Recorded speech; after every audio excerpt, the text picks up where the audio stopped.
अमरावती जिल्ह्यातील तिवसा तालुक्यातील तडेगाव ठाकूर येथे श्रावण मासाच्या पावन पर्वावर संत मारुती महाराज शिवभक्त मंडळाच्या वतीने तडेगाव ठाकूर येथे शंभूसेना कावड यात्रेचे आयोजन करण्यात आले।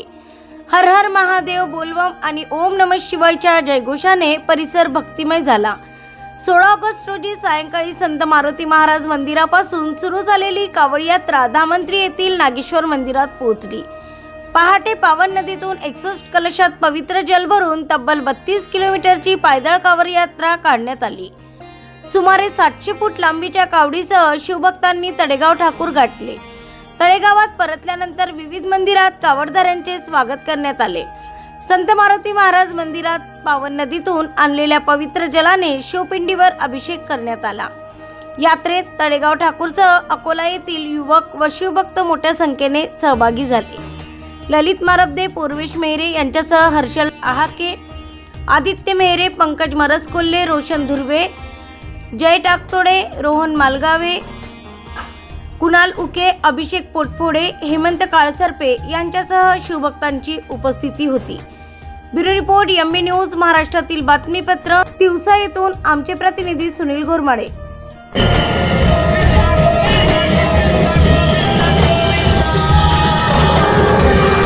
यात्रेची सुरुवात आमची म्हणजे 10-11 जण आम्ही मुलं बसून आम्ही नियोजन केलं।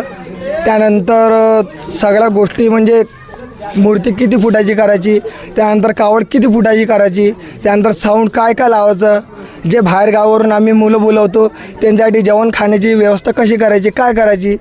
आम्ही कमसे कम शिवभक्त म्हणून 700 ते 800 लोक होतो। त्यानंतर आम्ही धामतिरीला इथं म्हणजे कावड आम्ही बांधली म्हणजे तेच। त्यानंतर इथून मग आम्ही धामतिरीला गेलो। त्यानंतर आम्ही इथं कावड बांधली, पूर्ण म्हणजे असं गावामध्ये फिरालो आम्ही आणि प्रदर्शन केलं पूर्ण कावडचं, साऊंड वगैरे, लाईट वगैरे। त्यानंतर रात्री आम्ही 11 नंतर धामतिरीला गेलो।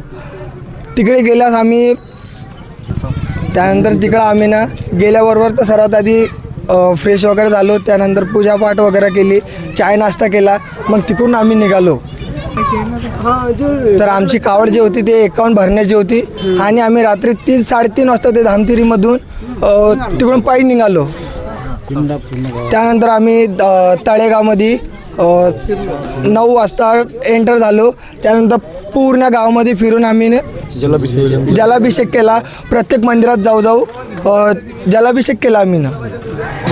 त्यानंतर सर्व कार्यक्रम झाले गेल्यास आम्ही ना इथं समारोप केला। आमच्या मंडळाचं नाव आहे शंभूसेना मित्र परिवार।